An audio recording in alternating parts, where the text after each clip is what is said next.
자, 이번에는 25년 2회 전기산업기사 및 전기공사산업기사 필기 CBT에 있어서 전력공학의 수문항을 살펴보도록 하겠습니다. 자, 여기 처음으로 보이는 21번 문제를 보시면 송전선로의 복도체를 사용하는 이유는 하고 물었습니다. 자, 일단 이 복도체라고 하는 것은 우리가 단도체랑 비교했을 때 전선의 면적은 그대로 두면서 이 등가 반지름을 크게 하는 방식이 됩니다. 그죠? 이 등가 반지름을 크게 하게 되면 이런 이점을 얻을 수가 있죠. 인덕턴스, 선로 인덕턴스가 감소가 되더라. 그리고 정전 용량은 증가하게 되더라. 근데 우리가 알고 있는 선로는 기본적으로 이 지상 선로가 됩니다. 맞습니까?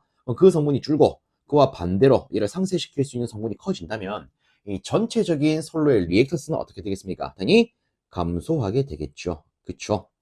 자, 그 다음으로 우리 송전 용량 관계 시 뭐 대표적인 거 하나 좀 떠올렸을 때 이런 게 있습니다. 그러면 실제 리액턴스가 줄어들게 되면 송전 용량은 증가하게 되겠죠. 그렇죠? 그래서 송전 용량은 증가시킬 수가 있다. 그리고 또 어마무시하게 중요한 게 있습니다. 실제 이 등가 반지름을 키우게 되면 이 코로나 임계 전압이 증가하게 된다. 그죠? 자, 여기다 적으면 코로나 임계 전압이 증가하게 됩니다. 다르게 말하면 이 코로나를 방지할 수 있더라. 그죠? 그럼 코로나를 방지할 수 있기 때문에 뭐 간단하게 코로나 손실적인 측면도 줄일 수가 있을 겁니다. 그렇죠? 자, 그래서 안정도가 어떻게 된다? 높아진다. 그래서 간단하게 우리가 이런 것들을 생각해 볼 수가 있습니다. 그럼 여기 주어진 선지에서 이에 대한 이유를 한번 골라보면 인덕턴스는 증가가 아니죠. 감소. 정전 용량은 증가. 선로의 진동? 아니죠. 실제 선로의 진동을 감소시키려면 우리가 뭐 댐퍼 같은 것들을 설치를 해야 될 겁니다. 자, 그럼 답은 네 번째, 코로나 발생을 감소시키기 위해.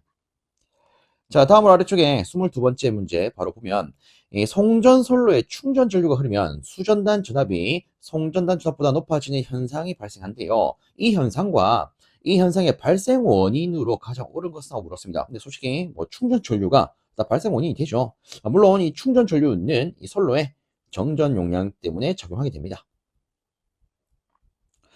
자, 그러면 여기서 나와 있는 수전단 전압이 송전단 전압보다 높아진 현상, 이걸 뭐라 하죠? 우리는 페란티라고 부르죠. 그래서 답은 페란티 효과 혹은 페란티 현상에서 그 이유는 정전 용량. 4번 요놈이 되겠구나. 다음으로 23번 문제입니다. 피레기의 제한 전압이란 하고 물었습니다. 자, 일단 피레기의 이 제한 전압이라고 하는 것은 피레기가 방전하고 있을 때 이때 나타나는 피레기의 단자에 걸리는 전압의 파고값을 의미를 합니다. 상당히 단자 전압. 아이고.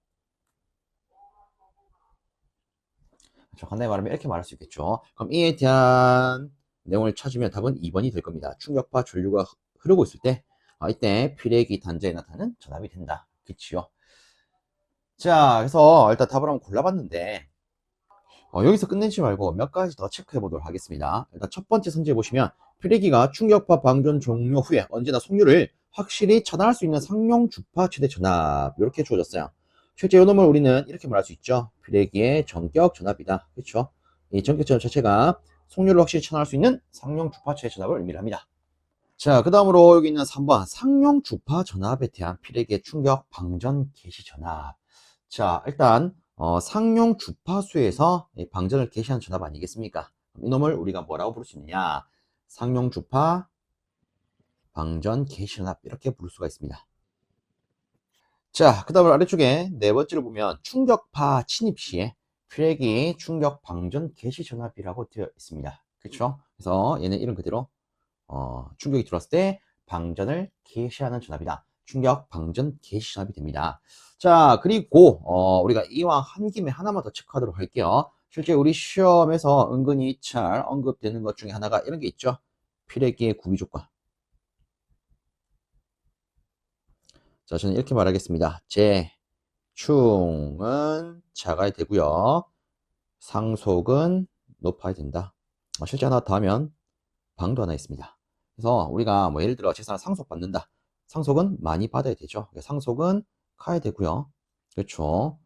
혹은 상속받을 때 내가 건물을 상속받아요. 그럼 방을 받을 때도 내 방은 커야 되지 않겠습니까? 근데 그 외적으로 나머지는 작아야 된다.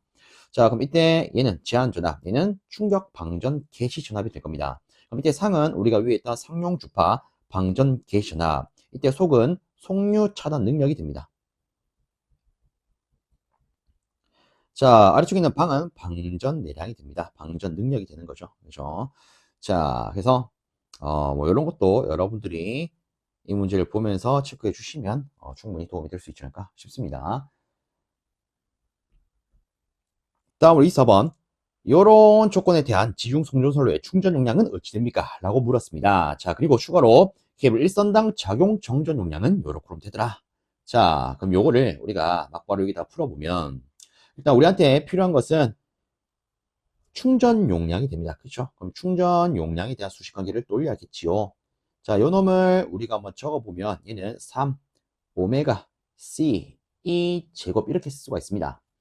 자, 근데 요거 같은 경우에는 일단 대전압 기준 아니겠습니까? 근데 얘를 우리가 선간전압 기준으로 바꾼다면 그냥 오메가 CV 제곱 이렇게 쓸 수가 있습니다. 맞나요?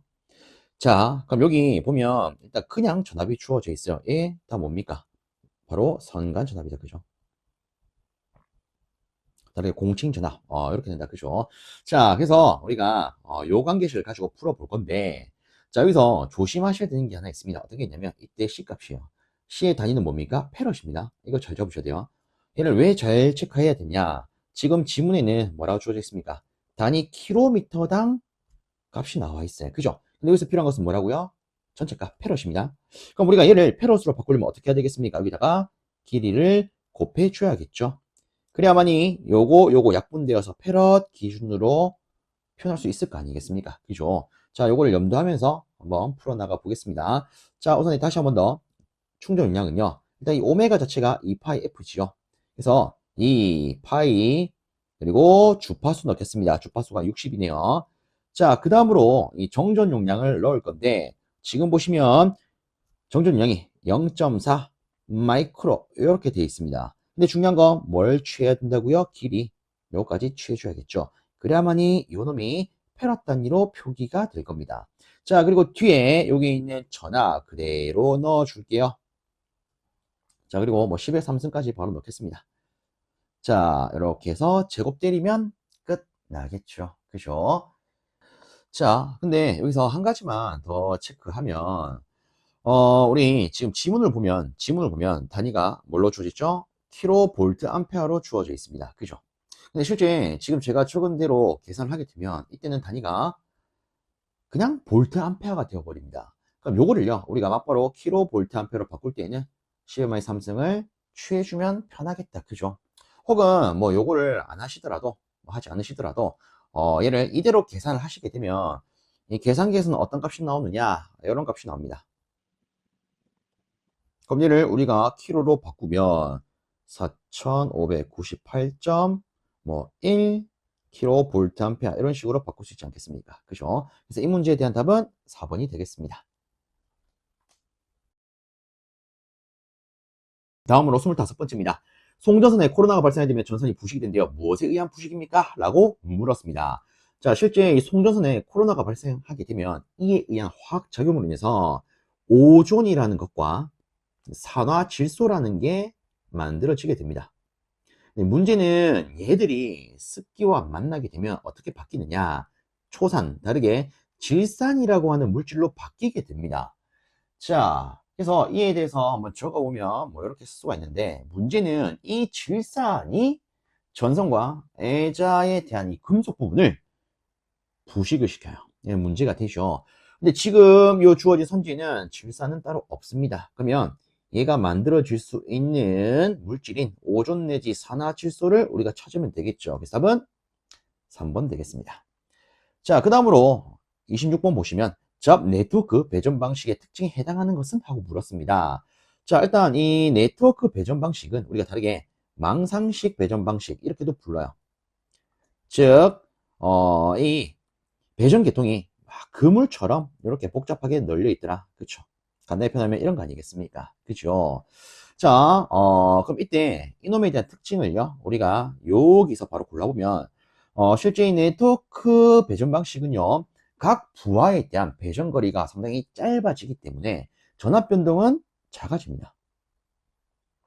그리고 부하 증가 시 정성이 매우 양호하지요. 자, 그 다음에 세 번째, 무정전 공급이 가능해서 공급 신뢰도가 아주 좋습니다. 그렇죠? 그렇죠? 예를 들어, 뭐 여기 집이 있대요. 근데 원래 뭐 이쪽 경로를 통해서 전기를 공급받고 있다가 이게 끊어졌답니다. 그럼 이때는 다른 경로를 통해서 이렇게도 전기를 공급할 수 있기 때문에 부하에는 무정전, 정전이 없어진다. 그렇죠? 자, 네 번째 보면 인축에 접지 사고가 적어진다라고 되어 있습니다. 실제 이 네트워크 배전 방식은 이 배전 계통이 그물망처럼 복잡하게 얽혀있기 때문에 인축의 접지 사고 확률은 많아지게 되죠. 그래서 답은 4번 됩니다. 얘가 많아져요. 자, 이 정도로 마무리하고 다음 문제 살펴보도록 하겠습니다. 다음으로 27번입니다. 자, 요런 3상 3선식 선로에서 중성점을 소리액터 접지해서 완전 공진 상태로 만들었을 때 중성점에 흐르는 전류는 얼마요? 라고 물었습니다. 단 소리액터를 포함한 영상회로의 등가지항은 200옴, 중성점의 잔류 전압은 440V라고 한다. 자, 일단 얘가 완전 공진 상태가 되었대요. 그러면 이 말은 우리가 L 성분이나 T 성분은 고려할 필요가 없다라는 거 아니겠습니까? 그죠? 근데 이 지문을 보면 이런 조건이 있습니다. 우선적으로 체크를 다시 했을 때 소호 리액터를 포함한, 자 여기 뭐 소호 리액터를 포함한 영상회로의 등가 저항, 뭐 이 부분에 대한 등가 저항이 얼마라고요? 200옴. 그렇죠? 자, 그 다음에 중성점 잔류 전압은 4400V래요. 그렇죠? 보세요. 지금 보면 L과 C를 고려하지 않은 상태에서 일단 저항 자체는 200옴이라고 되어 있습니다. 그리고 중성점의 잔류 전압이 4400이라면 이 조건을 가지고 이 중성점에 흐르게 되는 전류는 어떻게 구할 수 있겠습니까? 간단하죠. 여기 전이차가 있고 여기 저항이 있다면 전류는요, 저항분에 전압하면 되는 거 아니겠습니까? 그래서 200분의 4400 하면 답이 바로 20이더라 라는 걸 뽑아낼 수 있습니다. 그래서 답은 3번.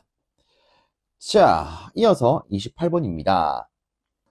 일단 보면 석탄 연소 화력발전소에서 사용되는 집진장치의 효율이 가장 큰 것은? 하고 물었습니다. 이거 뭐지요? 실제 요거 같은 경우는 우리가 다룬 내용에 없는 내용 아닙니까? 그쵸? 그래서 이런 거 같은 경우에는 나왔었구나, 참고적으로 봐주십시오. 물론 이놈이 옛날 옛적에도 나온 적이 있습니다. 근데 요번에 또 새롭게 나왔네요. 그죠? 그러면 요거는 간단하게 답을 체크하도록 할게요. 체크하고 바로 넘어가겠습니다. 실제 여기 주어져 있는 이 4개 선지에서 집진장치의 효율이 가장 좋은 것은 전기식이 됩니다. 쉽게 이렇게 들고 갈게요. 우리가 다루고 있는 게 뭐요?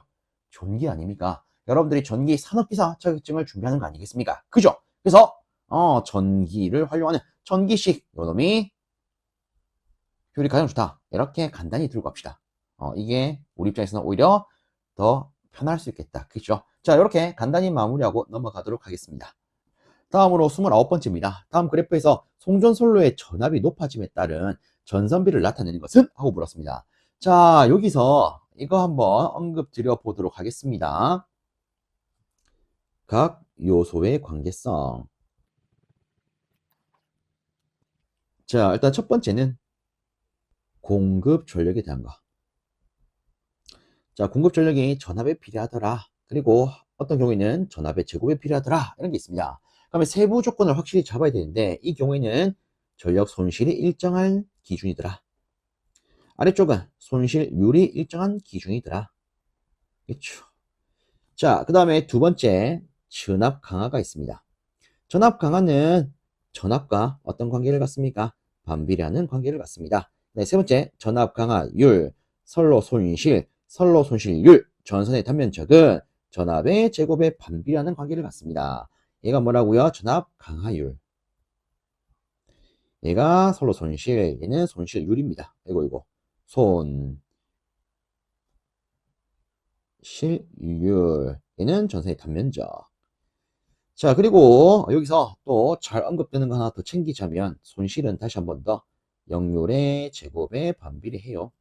특히 여기에 제가 쓴 이놈들 같은 경우에는 나중에 여러분들 실기에서도 언급이 되는 것들이기 때문에 확실히 잡아놓으면 좋습니다.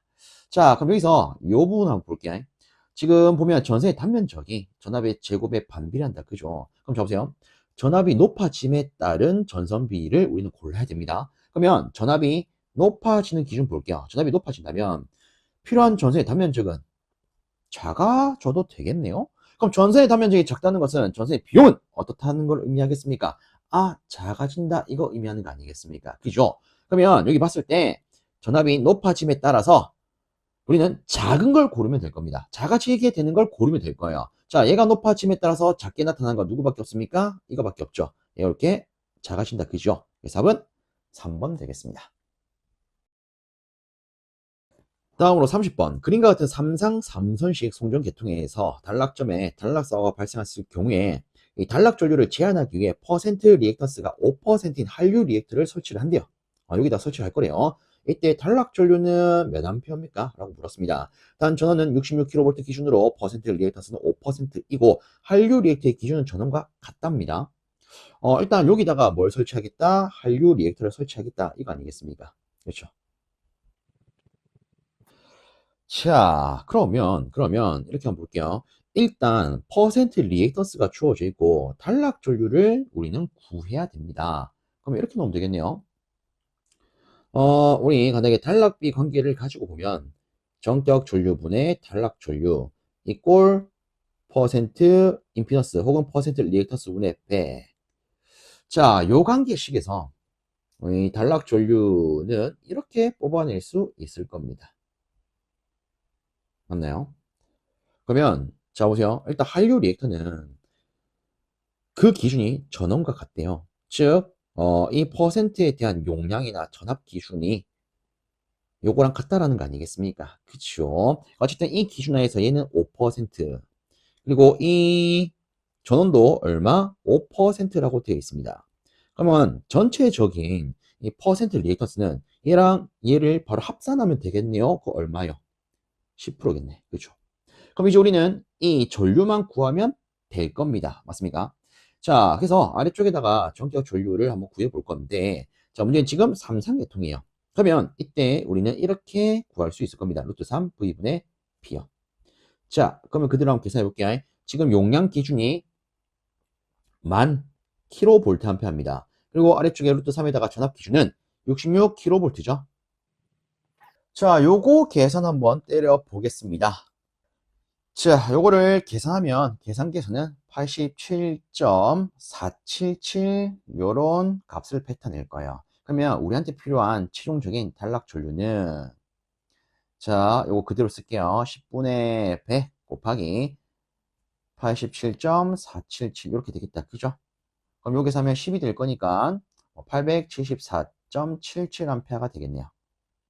그래서 우리가 대략적으로 고를 수 있는 것은 1번 되겠습니다. 자, 이어서 아래쪽에 31번 송전솔로의 낙뢰를 방지하기 위해 설치하는 것은 하고 물었습니다. 여기서 바로 고르면 답은 가공지선이 되지요. 그쵸? 그래서 예를 들어 여기에 이렇게 뭐 철탑이 있다라고 가정을 하겠습니다. 그리고 뭐 아래쪽은 이렇게 철탑에 암이 있을 거고요. 자, 여기에 뭐 애자가 이렇게 널려 있을 거고 여기에 송전선이 이렇게 널려 있을 거예요. 근데 이 경우에 낙뢰가 치면 요놈이 직격타를 받아서 좀 큰 사고가 발생할 수 있겠다. 그죠? 그래서 실제 이 송전탑 맨 위쪽에 뭘 설치합니까? 가공지선이라는 걸 설치를 하지요. 그렇죠. 그래서 낙뢰가 떨어지면 여기 떨어지겠죠. 그리고 얘들은 대지로 방전이 될 겁니다. 그럼 얘를 설치하면은 이 송전솔로의 낙뢰에 대한 영향을 방지할 수 있겠다. 그죠? 그래서 이 낙뢰를 방지, 다르게 낙뢰에 대한 영향을 방지하기 위해 설치하는 것은 요놈이 된다. 다음으로 32번입니다. 그림 같은 배전선이 있대요. 부하의 급전 및 정전할 때 조작 방법으로 옳은 것은? 하고 물었습니다. 자, 일단 보면 지금 달로기가 있고요. 차단기가 있어요. 자, 여기서 우리가 알아야 되는 것은 이 둘은 동시에 동작할 수 있다 없다? 동작할 수 없다. 그래서 우리는 이 둘이 인터로 관계에 있다는 걸 알아야 됩니다. 좀 더 쉽게 말하면 이런 거죠. 달로기는 항상 차단기가 오프 되어 있을 때 조작할 수 있다. 요게 굉장히 중요하죠. 그러면 자 보겠습니다. 우리가 부하에 전기를 공급하는 급전 기준으로 본다면 자 처음에 요놈들이 오프 상태라고 가정을 할게요. 오프. 그렇죠? 그러면 전기를 넣으려면 얘들을 다 온으로 바꿔셔야 될 겁니다. 근데 뭐 막무가내로 아무거나 조작을 하는 게 아니라 실제 달록이는 차단기가 오프인 경우에만 조작이 가능하기 때문에 우리는 이렇게 볼 수 있겠죠. 아, 급전을 할 때 있는 일단 차단기 오프 되어 있지 않습니까? 그럼 달록이부터 온 시켜주고 그 다음에 차단기를 온을 시켜야 된다. 맞나요? 그러면 반대로 전기의 공급을 정지시킬 때, 즉 정전 상태로 바꿀 때에는 자 이제 얘가 온으로 바뀌었고 얘도 온으로 바뀌었기 때문에 이렇게 놓겠습니다. 그럼 이 상태에서 우리가 달로기를 먼저 조작한다? 얘는 조작할 수가 없어요. 왜? 차단기가 온 상태이기 때문에 우리가 방금 했잖아요. 차단기는 오프 상태가 되어야만이 차단기가 오프 상태로 되어야만이 달로기를 조작할 수 있어요. 맞습니까? 그래서 이 경우에는 처음에 차단기부터 오프를 시켜야 됩니다. 그래서 차단기부터 오프를 시키더라. 그 다음에는 얘를 조작할 수 있겠죠. 오프로 만들더라. 그러면 끝났습니다. 자, 여기서 우리가 고를 수 있는 것은 급전 시에 있는 조작 순서가 DS12, 즉 달록이 차단기 순서더라. 그렇죠? 정전 시에 있는 반대로 차단기 달록이 순이다. 답은 3번 되겠네요.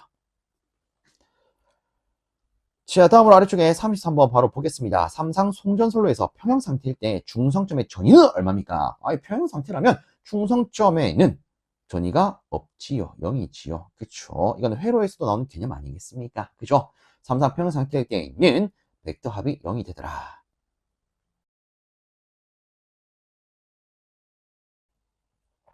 다음으로 34번입니다. 전력용 표준에 대한 설명 중 틀린 것은? 하고 물었습니다. 자, 일단 이 전력용 퓨즈 같은 경우에는 일반적으로 차단기와 비교를 많이 합니다. 그쵸? 자, 필요한 몇 가지만 조금 살펴보면 이 전력용 퓨즈는 실제 차단기와 비교했을 때 가격이 어떻습니까?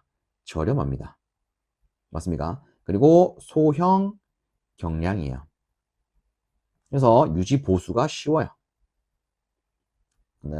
다시 보수가 간단하다. 그죠? 그리고 소형의 형태로서 큰 차단 용량을 갖지요. 맞습니까? 그리고 뭐 대표적인 단점도 하나 체크를 해보자면 이 전력용 퓨즈는 거의 일회성이죠. 얘는 녹는 형태로 회로를 차단시켜 주는 거기 때문에 얘는 재사용할 수가 있다 없다? 없죠. 다르게 말하면 재투입할 수가 없습니다. 그렇죠. 뭐 이런 단점이 있죠. 그리고 뭐 또 대표적인 게 실제 이 전력용 퓨즈는 차단기와 비교했을 때 뭐 계전기라거나 변성기 요 놈을 필요로 하지 않습니다.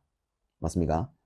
그렇다 보니까 이 전류용 퓨즈는 이 전류 특성을 조정할 수 있다 없다? 없어요.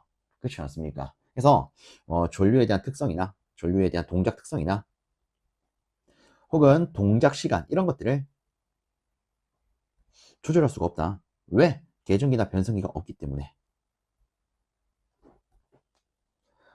그리고 뭐 그 외적으로 비보 영역이 있더라. 과도 전류에 용단되기 쉽더라. 이런 여러 가지가 있지만 일단 뭐 필요한 거 위주로 몇 가지만 살펴봤습니다. 자, 그럼 요걸 토대로 우리가 틀린 걸 한번 골라보면 일단 전력 퓨전은 참이 크다라고 했었죠. 가격 저렴하죠. 보수가 간단하죠. 정전량은 실질적으로 작습니다. 자, 이어서 아래쪽에 35번 보겠습니다. 전압을 일정하게 하기 위해서 무효 전력을 조정하는 조상 설비 중에서 연속적인 조정이 가능한 것은? 물었습니다. 자, 우리가 다루는 기본적인 일반적인 이 조상 설비는 크게 세 가지가 있죠. 동기, 조상기, 그 다음에 블로 리액터, 그 다음에 전력용 콘덴서. 맞습니까? 자, 일단 얘들 같은 경우에는 우리가 크게 묶으면 정지기로 묶어낼 수가 있습니다. 얘는 회전기죠. 그래서 이 동기 조상기 같은 경우에는 회전기다 보니까 무효 전력 조정이 연속적인 게 가능합니다. 맞습니까? 얘는 연속적인 조정이 되죠. 그 반면에 이 친구들은 연속적인 조정이 안 됩니다. 단계적인 조정만 할 수가 있죠. 그래서 이 문제에 대한 답은 1번이 되겠습니다. 다음으로 36번. 계통의 고장 사고와 같은 급격한 외란이 발생한 경우에도 탈주하지 않고 안정적으로 운전을 지속할 수 있는 정도를 무엇이라 합니까? 자, 일단 안정적으로 운전을 지속할 수 있는 정도를 우리는 안정도라고 부릅니다. 맞습니까? 자, 근데 여기 핵심 문구는 일단 외란이 있을 때 기준이에요. 그럼 이때 안정도를 뭐라 합니까? 과도 안정도라고 부르죠. 그렇죠. 자, 간단히 몇 가지만 좀 체크를 하면 이 정태 안정도라고 하는 것은 쉽게 말해서 정상 상태 기준의 안정도가 됩니다. 즉 정상적인 운전 상태에서 정상 운전 상태에서 안정적으로 운전을 지속할 수 있는 정도, 이를 뭐란다? 정태 안정도. 자, 그 다음에 동태 안정도는 부가적으로 동작하는, 즉 부가적인 동작 상태를 고려한 안정도가 됩니다. 좀 더 자세히 말하면 뭐 자동 전압 조정 장치 AVR이나 조속기 이런 놈들의 부가적인 동작에 의한 제어 효과를 고려한 안정도, 얘가 뭐다? 동태 안정도예요. 그럼 과도 안정도는요, 지금 지문에 나와 있는 것처럼 외란을 고려한 안정도가 됩니다. 자, 그래서 요거 세 가지 체크해 주시고요. 자, 아래쪽에 있는 37번 바로 넘어가겠습니다. 다음 중 지락줄리의 크기가 최소가 되는 중성점 접지 방식은? 하고 물었어요. 일단 답은 바로 4번이 되죠. 소리액터 접지 방식. 이 소리액터 접지 방식 같은 경우에는 이 병렬 공진을 이용해가지고 지락 시 적용하는 지락 전류를 어떻게 할 수 있습니까? 0으로 만들 수가 있죠. 그래서 가장 잘한 것은 소리액터 접지 방식이 된다. 그치요. 자, 그리고 이 소리액터 접지 방식은 지락줄을 0으로 만들 수 있기 때문에 지락사고가 일어나더라도 아무런 문제 없이 송전을 계속할 수 있는 이런 장점도 있지요. 그죠? 다음으로 38번입니다. 출력이 5000kW, 유효 낙차가 50m인 수차에서 안내 날개의 개방 상태나 효율의 변화 없이 이놈들이 일정하고 유효 낙차만 5m 줄었을 경우에 출력은 얼마가 됩니까? 라고 물었습니다. 자, 일단 지금은 낙차와 출력의 관계에 대한 문제가 나와 있어요. 그죠? 이때 우리가 떠올려야 되는 것은 낙차 변화에 의한 특성 변화가 됩니다. 자, 요놈 같은 경우는 이제 수력 발전 챕터에서 우리가 확인할 수 있는 내용 아니겠습니까? 그치요. 그죠? 자, 일단 여기에 대해서는 세 가지가 있는데, 첫 번째 유량, 두 번째 회전 속도, 수차의 회전 속도, 그 다음에 세 번째는 출력이 있습니다. 그러면 저는 일단 이렇게 넣어볼게요. 이 낙차가 H1에서 H2로 변화한다. 즉 1은 변화 전이고요, 2는 변화 후라고 볼게요. 그럼 이때 유량도 우리가 변화 전은 아래첨자 1으로 변화 후는 아래첨자 이렇게 2로 맞춰 쓸 건데, 실제 이 유량의 변화는 이렇게 표현할 수가 있습니다. 자, 하나의 B로서 변화 전과 변화 후의 B는 이 낙차 기준으로 표현하게 되면 이 낙차의 위치를 이렇게 똑같이 쓸 수 있는데, 여기는 2분의 1승이 붙더라. 즉 유량은요, 낙차의 제곱근에 비례한 특징을 가지고 있습니다. 그리고 재미난 건 아래쪽에 있는 회전 속도도 똑같아요. 회전 속도도 어떻게 쓸 수 있느냐, 이 속도의 변화는 낙차의 변화에 비례하더라. 근데 좀 더 정확하게 말하면 제곱근에 비례하더라. 이렇게 쓸 수가 있습니다. 근데 출력은 살짝 달라요. 자, 출력은요, 제가 구분하기 위해서 빨간색으로 적어 볼게요. 자, 이렇게 적었습니다. 그리고 일단은 여기까지는 똑같습니다. 여기까지는 똑같아요. 근데 위에 뭐가 붙는다? 얘는 3이 붙습니다. 아시겠죠? 그래서 이 문제는 요거를 알아야 풀 수 있는 문제가 됩니다. 그럼 이렇게 놓을게요. 처음에 요 놈을 변화 전이라고 놓을 거고요. 자, 얘는 이제 변화를 이만큼 시켰을 때 출력이니까 후로 보겠습니다. 그럼 얘가 P1, 얘가 H1. 그러면 5m 줄인 것. 자, 50m에서 5m 줄였다는 것은 45m 아니겠습니까? 얘가 H2, 얘를 P2라고 놓을게요. 그러면 요 관계식에다가 그대로 넣으면, 자, 보세요. 일단 얘를 이항을 시킬게요. 그러면 이렇게 쓸 수가 있을 겁니다. 그럼 여기다가 그대로 쓰면, 자, 처음 상태의 낙차는 50, 그 다음은 45 아니겠습니까? 자, 그 다음에 처음에 주어진 출력이 5000kW. 자, 요거 계산기 두드리면 끝나겠죠. 그래서 여러분들 갖고 있는 계산기 두드려 보시면, 계산기에서는 4269.07이라는 값을 패턴입니다. 그럼 우리가 고를 수 있는 것은 대략적으로 4272번이 되겠더라. 그쵸? 자, 이어서 아래쪽에 39번 보겠습니다. 송전계통의 중성점을 접지하는 목적으로 틀린 것은? 하고 물었습니다. 자, 일단 이에 대한 목적은 여기 있는 선지를 가지고 바로 체크를 해보면 일단 첫 번째 지락고장 시에 전솔로의 대지 전이 상승을 억제하고요. 그 다음에 전솔로와 기계 절연을 경감시키기 위해서 중성점을 접지를 합니다. 그렇죠? 얘는 접지하는 목적이 되는 거죠. 자, 그 다음에 두 번째 소리액터 접지 방식에서는 일선 지락 시 지락점의 아크를 빨리 소멸시킬 수 있더라. 그쵸. 그리고 뭐 또 다른 걸 하나 더 생각을 해보자면 지락 시 지락 전류를 0으로 만들 수도 있다. 그쵸. 그래서 요놈 같은 경우에는 지락이 일어나더라도 송전을 계속할 수가 있죠. 그래서 얘도 맞는 말이 됩니다.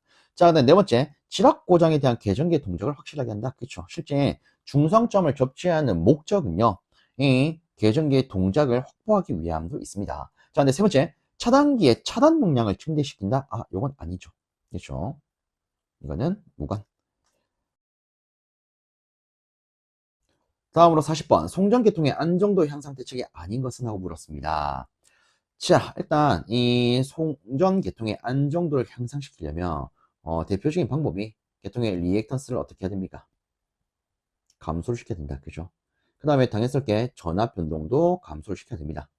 그렇죠? 전압 변동이 크다는 것은 안정하지 않다라는 거 아니겠습니까? 그치요? 맞습니까? 자, 그 다음에 그 외쪽으로 뭐 단락비를 키운다거나 그 다음에 복도체 내지 병행회선을 늘린다거나, 그쵸? 이렇게 쓸게요. 병행회선 늘린다. 자, 그리고 뭐 개통을 연기한다거나 뭐 이런 여러 가지가 있습니다. 그리고 부가적인 장치를 설치하는 방법도 있죠. 혹은 부가적인 방식을 접목하는 거. 그에 대한 대표적인 게 뭐 여기 나와 있는 것처럼 고속도 제표로 방식이 있고요. 혹은 중간 조상 방식. 혹은 뭐 소극 여자 방식. 뭐 이런 것들이 있습니다. 그렇죠. 자, 그럼 요 정도로 마무리하고요. 여기 있는 선지에서 답을 골라보면 첫 번째 전압 변동을 적게 한다. 그쵸? 두 번째 고속도 제표로 방식을 채용한다. 맞죠? 그 다음에 세 번째 고장 시간과 고장 전류를 적게 한다. 쉽게 말하면 이런 거죠. 위에서 했던 고속도 제표로 방식을 떠올려보면 얘는 고장이 났을 때 빠른 시간으로 계류했다가 폐로하는 거 아니겠습니까? 그죠? 그럼 이렇게 되면 그 고장 시간 자체가 적어지는 거 아니겠습니까? 그리고 고장 시 적용하는 전류도 적어지는 거 아니겠습니까? 그쵸? 왜? 적용하는 시간이 작아지니까. 맞나요? 그래서 얘는 연기를 하면, 그렇겠구나, 라고 생각할 수가 있습니다. 근데 네 번째 보시면, 계통의 직렬 리액터스 증가시킨다? 아니죠. 리액터스는 감소시켜야 되는 거 아니겠습니까? 그래서 답은 4번이 되겠습니다. 자, 이렇게 하면은 이 전력공학의 20문항의 풀이가 끝이 나게 됩니다. 모쪼록 이 영상이 앞으로 이 산업기사 시험을 준비하시는 많은 분들께 조금이라도 도움이 되었으면 좋겠습니다. 수고하셨습니다.